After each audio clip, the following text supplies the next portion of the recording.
What's up, guys, and welcome back to another episode of the NBA News and Analytic Commentary Series. Today is June 27th, 2021, and we are going to be talking about last night's game that was played in the Staples Stadium in Los Angeles between the Phoenix Suns and the Los Angeles Clippers. And the Phoenix Suns were able to win this game, and it was a fourth quarter that either team could barely make a shot. But it was a fourth quarter that was all about defense, and the Suns take a 3-1 series lead, heading back to home court in Phoenix, Arizona on Monday. And if there is a Game 6, it will be played in Staples Center in Los Angeles, and a Game 7, if needed, which I doubt, will be played in Phoenix, Arizona. Now, what do I want to talk about first? I want to talk about Paul George, because Paul George had a great game. He played just like you would expect a playoff P to perform. I believe Pandemic P is gone, except you did see that flash of him in Game 2, which led to DeAndre Ayton alley-oop, which would give them the Phoenix Suns the Game 2 win on home court.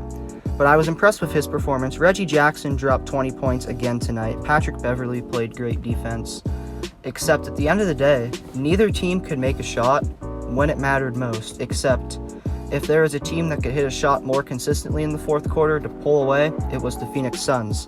And this game could have gone to overtime, or it could have been a much closer game, a much more intense game in the last 10 seconds, except DeMarcus Cousins crossed the free throw line before the ball hit the rim, which is illegal, so he didn't get to shoot his second free throw, and that shot did not count.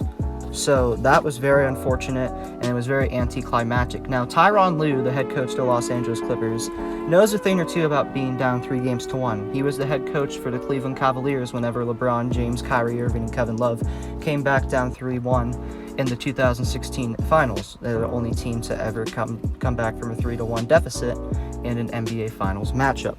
So I originally believed that Tyronn Lue wasn't a legit coach, and he was just carried by this LeBron James. You know, who's that guy, right? No one knows who he is, but he was carried by LeBron James. That was my original standpoint, and I feel like a lot of people felt the same way, except I've had a change of heart. I think Tyronn Lue is an above-average coach, because the Clippers have great talent, and I don't like how they tanked the last 2 games of the season so they wouldn't have to play the Lakers unless if they made the Western Conference Finals.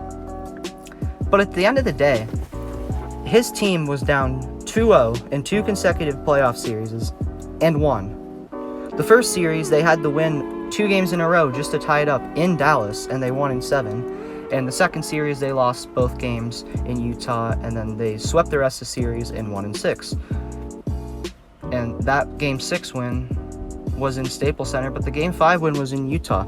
So I've had a change of heart about Tyronn Lue. I think he isn't an absolutely legendary head coach, but he is an above-average head coach, because the way that Doc Rivers and the 76ers choked Game 5 and Game 4 and Game 5 against the Atlanta Hawks in their Eastern Conference semifinal series, and how his Clippers teams that he led kept blowing 3-1 leads and just kept blowing playoff leads. And considering that the year he leaves, this is the first time that the Clippers have ever made a Western Conference Finals, and they won a game. And I understand LeBron James and Anthony Davis, they weren't 100%, or they were just not playing because they were injured.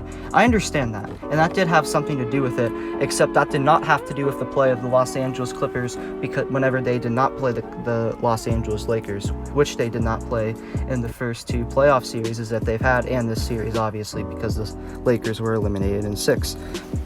So Tyronn Lue, I'm very proud of how far he's came, and I've had a change of heart. Even as a Cavs fan, I've had a change of heart. Tyronn Lue's an above-average head coach. He's better than Doc Rivers, if you ask me. And now we're going to be talking about the game that is on tonight at 8:30 p.m. Eastern Standard Time between the Atlanta Hawks and the Milwaukee Bucks. The series is tied 1-1, but the Bucks won by, I believe it was 34 points in Game 2. It was in Milwaukee, but Game 3 and Game 4 will be played in Atlanta, so those games should at least be split, if not the Hawks win both of them. But if the Bucks play like they did in Game 2, they're going to win 3 in a row and go to the NBA Finals. It's as simple as that. But I don't think that will happen. I feel like this Atlanta Hawks team is going to get at least one game on home court. Maybe it's tonight, maybe it's Tuesday night. But I believe they'll get the job done, and this will still be a competitive series. But that was a very impressive performance by Giannis. Trae Young had one of, if not the worst playoff performances that he's had over his entire playoff career, which was just this year. But nevertheless, one of his worst performances. Chris Middleton showed up, Drew Holiday showed up, PJ Tucker really didn't, but it didn't matter because the rest of the team did. And Mike Budenholzer's job has been saved because of this playoff run. I believe he's just a mediocre head coach. I really think he's just a cheerleader as a head coach. But hey, I mean, he's had luck with, I wouldn't say luck because they did win the series, but I believe if the Brooklyn Nets were at full strength, and I admit this even as a Nets hater, they would have won that series. I don't care that Kyrie, KD, and James Harden had barely ever played a game together, all three of them on the court at the same time until the playoffs. I don't see how they could have won, especially in that Game 7. But, nevertheless, they were the healthier team. They were the more well-conditioned team. So at the end of the day, were they the better team? I feel like you can make an argument because they were better conditioned. They were the better team.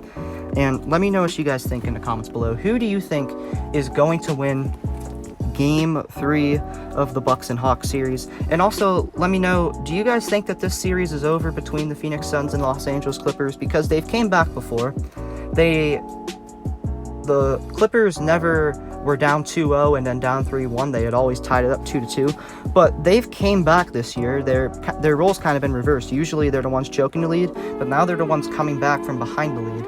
So let me know if you guys think that series is over. I believe that at the end of the day, I wouldn't say it's over, except I would say that the Phoenix Suns are going to win and go to the NBA Finals to take on either the Hawks or the Milwaukee Bucks. So thank you guys so much for watching.